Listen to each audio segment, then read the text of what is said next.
The CMO Confidential podcast is a proud member of the I Hear Everything podcast network. Looking to launch or scale your podcast? I Hear Everything delivers podcast production, growth, and monetization solutions that transform your words into profit. Ready to give your brand a voice? Then visit iheareverything.com. Welcome to CMO Confidential, the podcast that takes you inside the drama, decisions, and choices that go with being the head of marketing. Hosted by five-time CMO Mike Linton. Welcome, marketers, advertisers, and those who love them, the Chief Marketing Officer Confidential. CMO Confidential is a program that takes you inside the drama, the decisions, and the politics that go with being the head of marketing at any company in what is one of the most scrutinized jobs in the executive suite. I'm Mike Linton, the former Chief Marketing Officer of Best Buy, eBay, Farmers Insurance, and Ancestry.com, here today with my guest, Scott Griffiths. Today's topic, a primer on the Marketing CFO, why it might be right for you. Now, Scott is currently the Chief Financial Officer of the Affiliati Network, a private equity-backed company. I think I said that right. He started his career at KPMG in England as an auditor, was a VP of Reporting and Analytics at Countrywide, and had numerous positions at Farmers, including 8 years as the Marketing CFO. Full disclosure, Scott was the first pick of the marketing team, our marketing team, to become the first ever Marketing CFO at Farmers, and we worked together for many years. He's recovered mostly from that. Now, the team always felt that his British accent made hearing no a bit more palatable. Welcome, Scott. Thanks, Mike. Thanks for having me. Of course. Now, this job was a first ever at Farmers, and it was your exposure to marketing prior to taking it was kind of limited. Tell us what you thought about marketing and finance and the intersection before you took this job.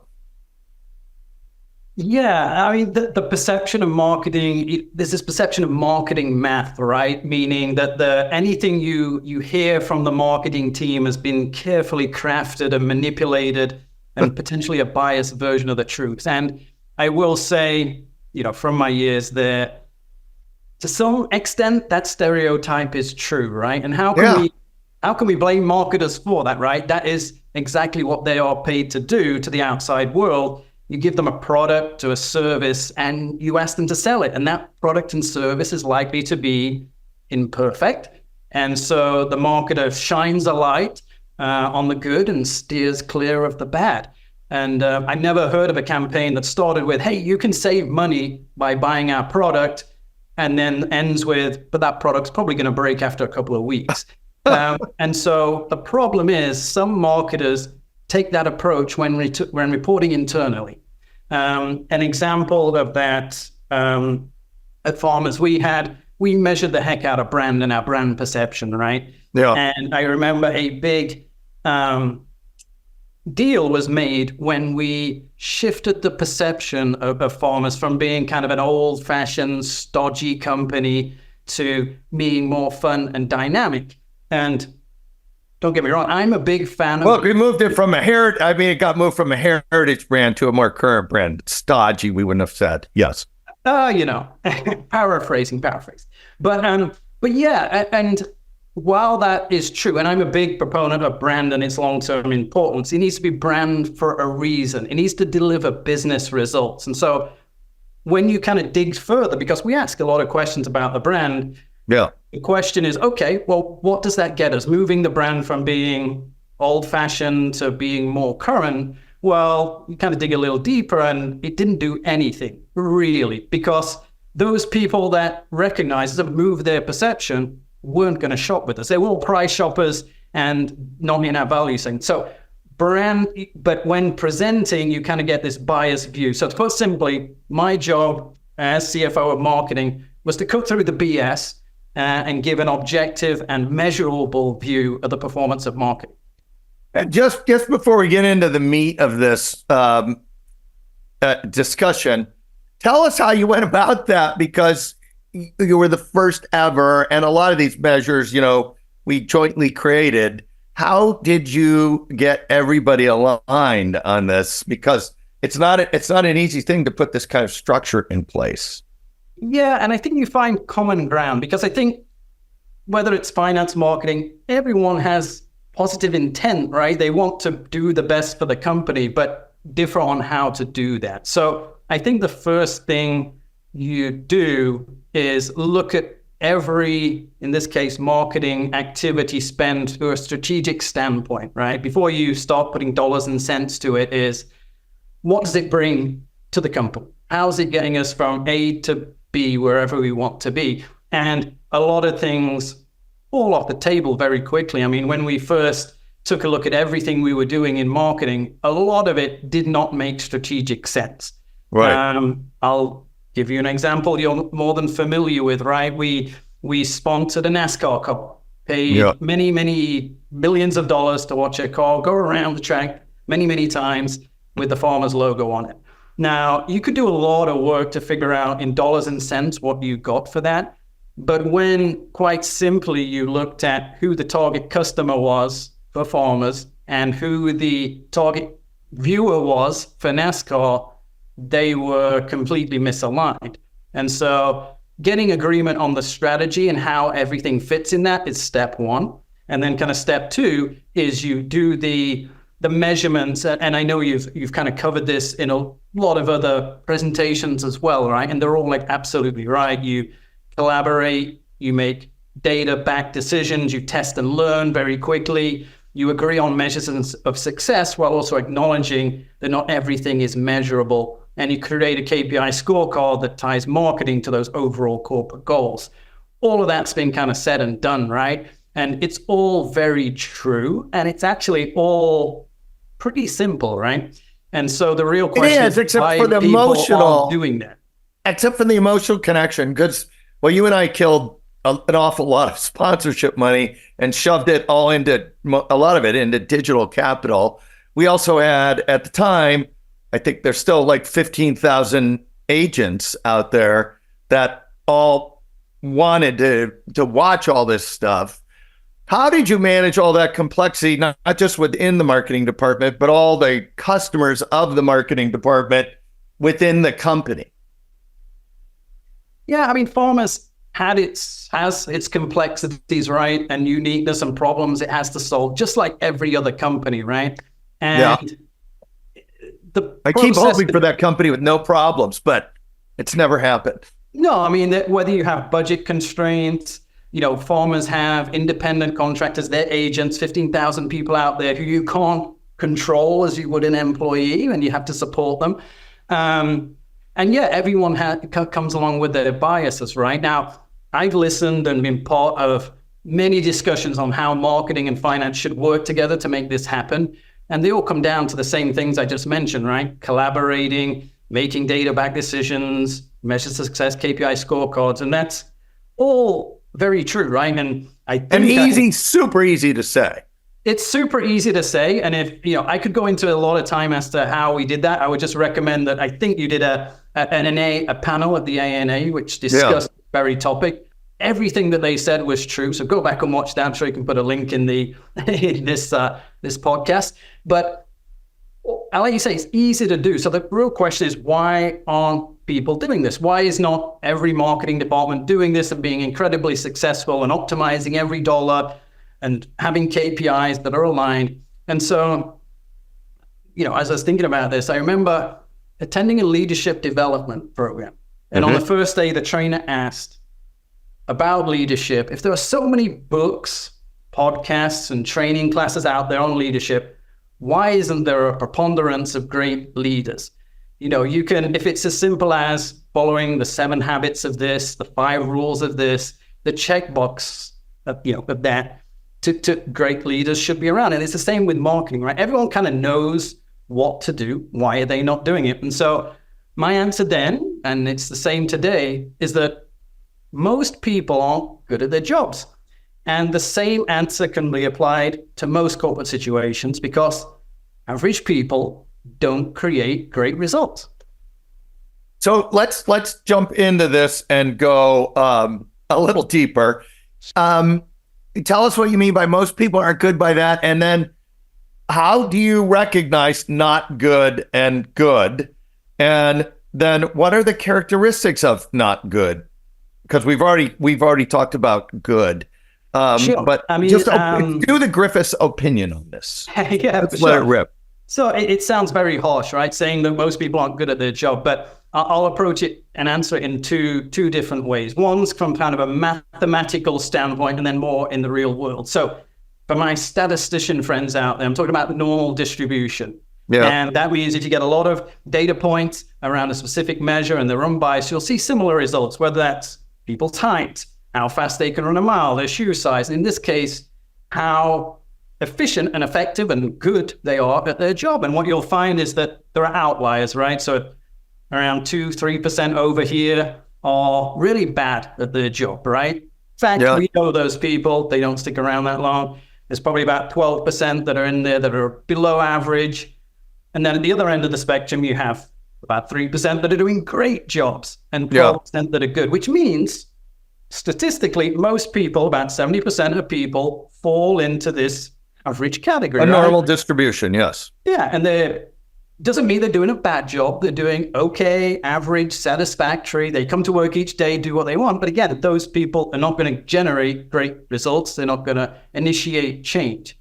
And so when I say most people aren't good at their job, I'm talking about good with a capital G and 4 O's, right? Yeah. The good you say when you've eaten a perfectly good steak, oh, that was good. So people that are good. And I think society, we kind of lost perspective of that a little bit. Let me give you a couple of examples. And I apologize, I'm going to pull this up on my phone because I found out a couple of weeks ago that I use rideshare like everybody else. Yeah. And I found out that as a passenger, I get a rating. Yeah. I get a rating, and I don't know if you can see this. I'm going to put it up. Me with more hair and less wrinkles. Yeah, but there you go. Oh, you're a 5-0. Wow, that's fantastic. I'm a 5-0, which means I am the perfect passenger. I'm exceptional, great, extraordinary. Fact is, I'm not. Every Lyft drive that I can remember is I get in the car, I sit in the car, I exit the car.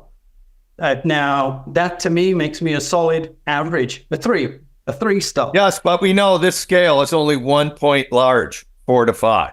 So. Exactly, and I think we get into that, right? There's if everything's a 5 out of 5, you kind of lose, it's difficult to distinguish between what is average and what is good, because good means, I didn't saw myself in the back seat. That's kind of the benchmark for being 5 stars. You're really killing it. Yeah, I mean, to my knowledge, I've never, changed a wheel for the guy, that's, and it broke down, or given them CPR if they've had, a heart attack. I sit there. Another example, right? If you buy anything from Amazon, the first thing you click at is 4-star and above. I don't want to look at anything below that. Right. And if you look at what makes, I was like, well, this is how why personnel reviews have become so corrupted, because it's like Lake Wobegon where everybody's above average. Mm-hmm. And so you're not really parsing this out. To drill into, though, the characteristics of finance and marketing people that make you not just average. For sure. And I'll give you real life examples, right? But now we have this, everyone's great. What you also see, and it kind of falls into the finance and marketing, is this reciprocal arrangement, right? Where I give you 5 stars if you give me 5 stars, and I won't call your baby ugly. I won't be, a protagonist because next time I'm going to be presenting and I don't want you to do it. And I see that a lot in the particularly when people are asking for money, looking at how to, the performance of something. There's this standoff in terms of, I won't say anything bad about you, but the understanding is next time you're going to support me. It gets very political and you end up with suboptimal decisions. So finance, kind of where you look at okay, and okay is what would happen every year, and it's throughout my various roles, is you have the finance person, it's really an accountant, right? And they'll come to you and say, for example, hey, I need you to cut 20% of your marketing costs because that makes my budget balance, right? Yeah. So congratulations, you made your budget balance, and maybe you get a clap and a round of applause for that. But then you kind of sit down with them and you go, okay, well, you've cut my budget. Okay, we're going to reduce sales, right? Because they cannot. Right, they should be related if you're a very good marketer. And it's like, no. You just have to cut costs and deliver the sales. I think we've all experienced that. And it's like, well, have you? I've got any ideas how to do that? No. My job is just to deliver the numbers and the bad news. You have to go and figure it out. And ultimately you end up with a budget that is very nice and looks very pretty on paper, but is not backed by any substance, any actions, and so on. So what happens next, the following year when you're trying to get to this budget is you're reporting on why you didn't do it, right? You didn't reach the whole year, right? The whole year. And that accountant that set that budget, and for them, it's your job to explain why you didn't hit that budget. So I think that's an example of somebody that's doing the letter of their job description, but not helping anything move forward. Another example of finance is kind of the non-strategic thinker, right? I work for many sales organizations, and inevitably, someone in finance, you're looking to cut money, it's cyclical and you always have to cut money at some point, that they will come up with a great idea of cutting commissions because, hey, that's easy enough thing to do. 1% here saves me X million dollars later on without thinking of the strategic implications. Because what happens is you cut salespeople's income, you take money out of their pockets. The good ones will leave and you're left with the average ones. And so this whole cyclical thing, right? And so while commissions and compensation is definitely a lever to look at and optimize, a simple math to say, hey, if I cut this. Well, and what you're saying is don't move levers independently. You have to move the entire system. Yes. And I think that's great advice to finance. Let's flip this over to the marketing side and what makes not great marketers. Yeah, so every marketer I met has come with biases, right? And that's totally fine. We all have biases in the marketing world. You'll have an opinion as to linear TV is dead, nobody watches it. Direct mail, nobody opens it. Everything needs to be online. Sponsorships are cherry on the cake. They're not, that's if you have excess funds, all of those stuff. Totally fine. I think the not good marketing folks come in two areas, right? The ones that stick to those biases, even if the data shows they are wrong. And again, a current example, unbranded search, right? We were able to prove that unbranded search, we were losing our shirt on it because the type of person that would look and use unbranded search and we paid them to go to our site, we're not interested in our product, right? And so we were paying a lot of people to come just to go somewhere else. Now, one of the decision makers in this area was very steadfast that people are shopping online, we need to be there in unbranded search, despite the fact that we were losing our shirt on it, which did not make any sense at all, right? And so that was an example of a bias being stuck to regardless of what the data shows. I would call them beliefs that can't be unearthed or changed by math. They're so dug in. So, and it happens. The other one, and we kind of touched on it earlier, right, is the inability to call your own baby ugly. So you kind of take the data and distort it, manipulate it, exclude some of the other data to show only the positive of your particular role. Again, I give an example of this with a golf event that we sponsored. We conducted a study to figure out what do we get for this, and the team came back with impressions. We generated a gazillion impressions, right? And those impressions were far more cheap and efficient than going out to TV and getting those. I don't know if you remember this, but over half of these impressions came from one source. Do you want to take a guess, or do you remember? No, please. So over half of these impressions, that were a gazillion, came from the bibs that the caddies were wearing. And it's true, they were there. So every time there were 5 million people at home, every time a caddy would drift into shot, another 5 million impressions. Now, I don't know about you, but I'm not a golf fan, but if I'm watching golf, I'm watching the guy with the club who's hitting the ball. I'm not looking at the background to see what's happening. And I'm pretty sure I never made a buying decision based on a bib that a caddy was wearing. That's a great example. That's also under the theory that all impressions are not created equal. And also, if you're counting that as an impression, you might as well just buy billboards on highways and get impressions that way, because it's a lot cheaper. So I think an excellent example. Keep going on this.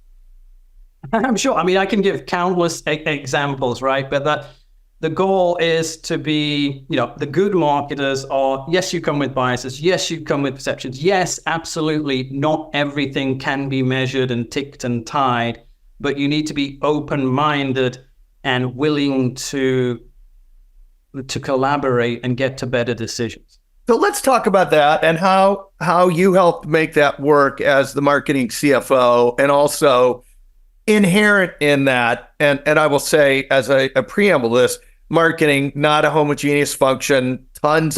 You could have search, brand, events, PR, internal comms. For us, we had sales or agent marketing. None of those are the same. They all come with biases. The trade-offs of money and everything else, that is inherent conflict. Tell us how you, as marketing CFO, helped manage and coordinate that conflict. And I know, because we work together, you're a great believer in conflict that gets to a better answer, but coordinating that in a way that everyone plays right, not so easy. Give us some tips. Yeah, absolutely. So conflict in the right way is absolutely leads to a better outcome, right? And I think there's a few key things that have to happen to facilitate that. Number one, everyone in the room needs to leave their ego at the door. It's not about proving you are right or the other person wrong. It's about being agreement on what the end goal is and have a discussion, because there's never one way of getting from A to B, right? So don't lose sight on the end goal, leaving your ego at the door and being open-minded, right? So we mentioned these biases, person A, and they usually come with whoever, the function that they're it's amazing how many people are biased towards their own function. Yeah, of course. And it's great that they have the passion for that. You don't want to lose that. But if they're just going in to prove that their function is better or more efficient than this function, you're never going to get anywhere, right? And so don't lose sight of the goal. Be open-minded. Keep it professional, of course, which, is a given. And if necessary, disagree, but commit, right? And I know that's a very easy phrase, but you're never going to come to 100% of people agreeing with what the outcome should be. How did you manage around that? Because we did have some great conflicts as a team, and I'm sure you've been involved in many more and other places. How did you, as marketing CFO, facilitate that? Well, I think so I'd like to rephrase that a little bit, right? Go ahead, knock yourself out. Moved away from the what makes a good team and how you notice you have a good team and what to do with that, right? Because odds are you don't have a uniformly good team. Right. If you have 10 folks, you're probably going to have a couple of good folks, again, the capital G, 4 O's, and one that probably shouldn't be on the team, and most do an okay job. Now, of course, you could just say hire all great people, but that's not realistic. Now, that's not realistic. A couple of things you shouldn't do, right? One is manage by consensus, right? So going back to the decision-making process, you could take those 10 folks and say, okay, we just need to get consensus. Most people agreeing to it. But if you go with the majority, if the majority are average, you'll get an average output because of it, right? And again, it's people just doing the job, but they're not going to move the ball forward. And I think the other risk is if you have these 2 great people on the team, you overload them and get them to do all the other stuff. Instead, you should actually free those people up, empower them to make the decisions, because they're the ones that are going to actually move things forward, and let the remaining team members do their job, but don't ask them on strategically important things, right? So when you have a decision to be made that's strategically important, it's not tactical, get those good people in the room to do it and free them up and give them the autonomy, right? And I would say, some advice for people, if you are good or you aspire to be good at your job, to do two things, right? One, surround yourself with other good people, because these will be the ones that will challenge you and teach you and make you even better. And the final thing would be, again, if your boss is not good, again, capital G, 4 O's, find a new boss. There's nothing more stifling to your career, right, than having an okay boss, because they will not advance you, right? So just going back to your original question, how do you facilitate this? I think there's a tendency for being overly inclusive, and of course you should get different views and opinions, but at the risk of getting inclusion from people who aren't going to create conflict and move things forward. Well, I think the other thing that is super important is this: there's only one real scorecard that matters, and that's sales and profit and maybe market share and retention. The other individual scorecards like impressions or how people feel about it in the company or anything, less important to the score. And if you can't put your function down and look at the big score and you're arguing the little score, you're not being a good player. But a lot of times you were in the position where you had to say no. Yep. Or, you were a lot of times in early projects, there's always way more projects than there's time and money. And you were the first bank of no, I think they called you, or something like that. What are some tips for saying no? And why you train people on why you said no? Yeah, I think there's there's two key things other than my accent. One is... Yeah, the accent really helped. I mean, that was 90% of it. I know. I've been faking it for many years. But number one is be objective, right? And be seen as being objective. If anyone perceives you, whether it's the CFO of the enterprise, the CEO, or your peers, of being biased in your own assessment, you lose all credibility, right? You've now created your own marketing math that nobody believes. I think the other key thing is finance kind of runs the risk, and I put kind of the legal team in this category as being the people that say no just as a default answer. And what you look for and what you should provide if you're the marketing CFO or business partner is no but. So if possible, right? Yeah. So somebody comes to you, asks for money to do X, Y, Z. You may look at it, do your due diligence, and answer maybe no. But this is a mirror of the objectivity thing you just said about marketers, which is your job isn't to say no, it's to spend the money the most wisely and to help people do that. And I think some people get confused with that. And sometimes you have to take risks with the money. Yeah, absolutely. So, I mean, if there's times when judgment has to override the math, because marketing is wonderful in its ambiguity, right? And there's so many different factors that impact it. There's not as easy as, hey, this channel does this channel does that. They all interact with each other and assist each other, right? And so there's definitely judgment has to override the math at some point, which is why can I kind of go to this concept of no but, because it used to be yes and, but for the finance folks, it's no but. So, hey, you want to do this? No, but how about thinking it this way? No, but how about we test the theory, right? And how can we best do it? We're a big proponent of design thinking, right? Is if there's something... You have to keep moving forward. You can't just stay. Yeah, but also at the same time, realizing that at some point you do have to say, no, we tried it and it doesn't work, and move on, right? And we're going to stop. Hey, let's for the finance people listening to this, and this is before our traditional last question. What tips would you have for finance people thinking about a position like this? Yeah, I mean, I think it's a unique position, and it's not going to fit for every person with finance in their title or a CPA or anything like that. Could be, could not.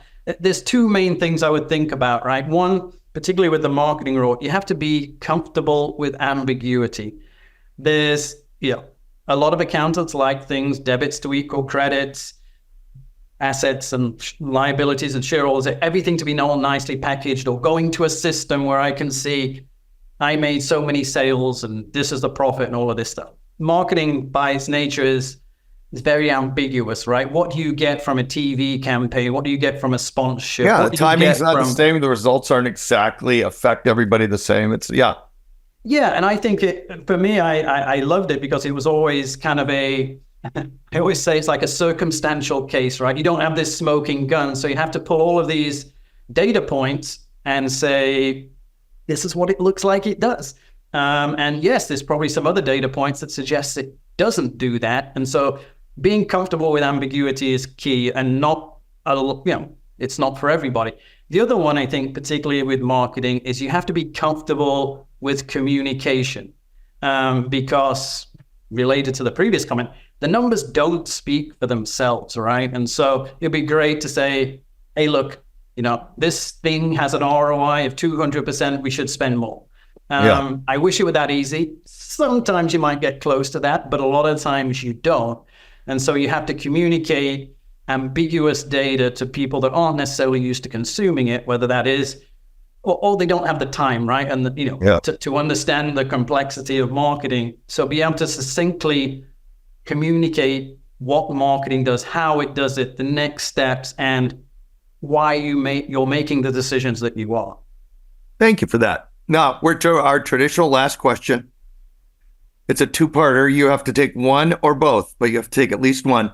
Funniest story you can tell on the air, or practical advice we haven't discussed yet. You can take one or both, but you must take at least one.